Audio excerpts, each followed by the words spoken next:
መልአኩ መዝገቤን የሰጠ እስከሚመስለኝ ድረስ ስለኔ እየተናገርክ ነበር። እሺ ጥሪ ስላን ተደረገልኝ ወደፊት አንመጣው። ከዛ የሄድን ወደ ቤት በታክሲና በባጃጅ ነው የሄድኩት። ሰፈር ስደርስ ስልኬ የለም ከኪሴ።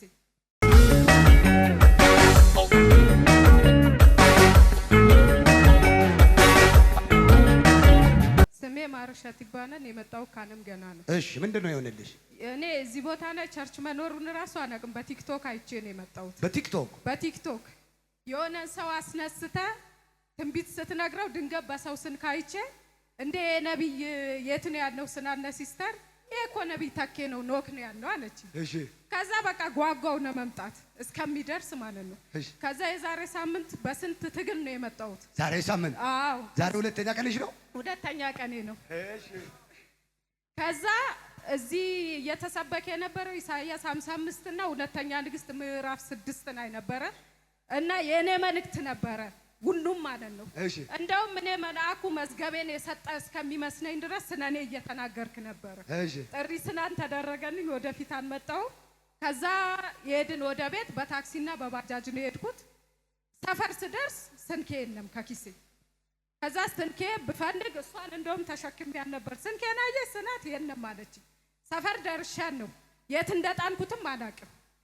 የተናገርከው ራሱ ነብዩ እየተናገረ የነበረው ሰውየው መጥረቢያ ይዞ ሄዶ ወደ ውሃ ገባበት እና የሰው መጥረቢያ ስለነበረ ጮኸ፣ አለቀሳል። የታሪክማ የኔ ነው የጠፋብኝ የለም ግን ለካ እግዚአብሔር ስለሚጠፋ ነው እየተናገረ ተመልሶ ይገባል እያልኩ ነበር። እሺ ከዛ ስልኬን ብፈልግ ከየት ናምጣው ደነገጥኩኝ። ስልኩ የኔ አልነበረም። እሺ አይደለም ስልኩ ሲሙ የኔ አይደለም። ከዛ ደሞ ስልኩ የባለቤቴ ነው የጠፋው ቸርች መሆኑን ካወቀ ጉዴ ነው። ከዛ በቃ ወደ ዋና ተመለስኩኝ። ባጃጁን አላየሁትም፣ ታክሲውንም አላየሁም።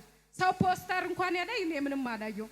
ከዛ ዝም ብዬ መንገደኛ አግኝቼ ስልኬ ጠፋ። የት ባጃጅ ውስጥ ታውቂዋለሽ? አላውቀውም ግን ደውልልኝ አልኩት። ወይ ወደ ቤትሽ ሂጂ አይገኝም፣ ካላወቅሽው ማን ይሰጥሻል?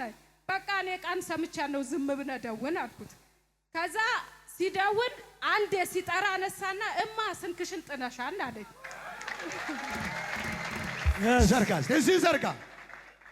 ዛሬ ደግሞ ጌታ እንዲህ ብሎኛል፣ ታዟል ይለቃል። አሜን። አንዳንዶቻችሁ ቃል ስለማታምኑ እኮ ነው። አልሰማሽም አይደል ማየ? ታዟል ይለቃል። አሜን። እሺ ስልክ ጥሎሻል አለሽ? ስልክ ጥለሻል እኮ ግን ተማሪና መጣ እየሄድኩ ስለሆነ እዛው ጠብቂኝ አለኝ። እሺ ከዛ ሞኝነትም ሆነብኝ መጠበቁ። ቃም ደግሞ ሰምቻለሁ። የተሰበከ ቦታ በጣም ነው የምወደው። ስለዚህ እየፈራውም ቆምኩኝ አስፋልት ላይ ማለት ነው። ደግሞ ምን ብዬ ነው የምቀበለው? አናውቀውማ ብዙ ባጃጅ ነው ያለው። ከዛ ዝም ብዬ ቆምኩኝ። ወይ ጌታ ሆይ በቃ የነብይ ተኪ አምላክ በሱ ላይ ተናግሯልና በጄ ይግባ ምን ብዬ እናገራለሁ ብዬ በቃ ዝም ብዬ እንደቆምኩኝ እኔ ስለማነቀው እናት አለኝ። ቆሞ ማለት ነው ነይ እንኪ ስልክሽን አለኝ። ሰጠኝ በጄ። ባለቤቴ ድሮ ቤቱ ራሱ ካንተ ጸዳ ይጮህብኛል። ለዛነታ ምግብም አልሰራው ምንም አላለኝ። እሺ በቃ እሱ ከመጣ በኋላ ነው የሰራሁት ራሱ ማለት ነው ምግቡን። እሺ እና ሁለተኛ ምንድነው የሆነልኝ?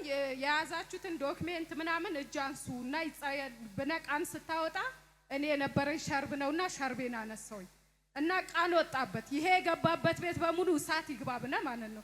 እሺ ከዛ ወደ እናቴ ቤት ሄድኩኝና ለዲት በተፈጥሮ ብዙ አንተኛ ምን የተወሰነ ሰዓት ነው መተኛው። ሳይ ወንድሜ ይቃዣል፣ መተኛት አይችልም። በቃ ቅድሚያም ፈተና ሲፈተን ያሟን ብና እናቴ አስጸልይነት ነብይ ተኬ ጋር ከሄድሽ ብላኛለች። ከዛ ምንም ግራ ገባኝ። በቃ ደነገጥኩኝ። ቅዠቱ ውፍ ይላል፣ ይጮሃል፣ ይንጠራራል። ግን ተኝቷል። ያስጨንቃልና እንባዬ ሁሉ መጣ።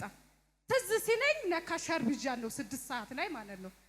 ትንቋን ልጄን ጠርቼ እንኪ ላዩን አስቀምጪው አልኳት። ልቡ ነው ያስቀመጠችው። ጸጥ አለ። እሺ ጸጥ ብሎ ተኛ። እውነትሽ ነው ጌታ ምስክሬ። አላመንኩም ራሱ ሸርቡ ላይሆን ይችላልና እስኪ አንሺው አልኳት። ስታነሳ እጁን ሲያ አረ እዛው መልሺው በቃ እዛው ይቀመጥ እንደውም ትቼላቸው ነው የሚሄደው ሸርቡን ብዬ ተኛው። እስከ 8 ሰዓት ብጠብቅ አነቃ ተኝቷል።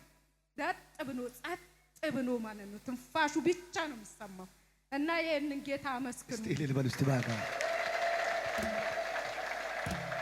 በቲክቶክ ያየሽውን አየሽዋ እንዴ? በአይኔ በብረቱ አለ ጌታ እዚህ እንዴ ጠረኑን አውቀዋለሁ እኔ ያለበትን ቦታ።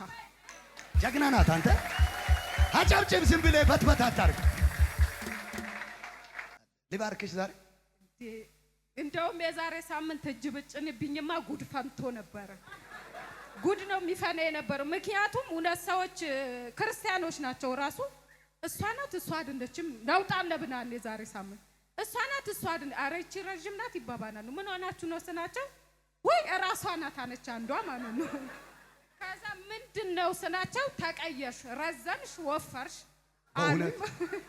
ሲስተር ምስክር አለች እሷ ራሱ ባንደበቷ ተቀይረሻል አለች።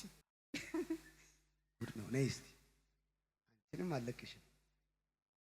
ምንድነው ሃይማኖቷ? ባለቤትሽ ኦርቶዶክስ ነው? ኦርቶዶክስ ነው። የማይመለስ ይመስላል። ጠራው ይመጣል። ማን ነው ስሙ? ስንታየው አማረ። ዘርጋ፣ ወደ ካሜራ ዘርጊ። ስንቴ በይ። ስንቴ አባቴ ቶሎናል። ኢየሱስ ጠርቷል። እልል በሉላት። ልጥራላችሁ ቤተሰባችሁን ዋሙማቲ ኬሰን ከፍ አድርጓ በጌታ በኢየሱስ ስም እናት፣ አባት፣ አጎት፣ ወንድም፣ አክስት፣ ባለቤት፣ ምስት ተጠራዋችሁ። አሜን።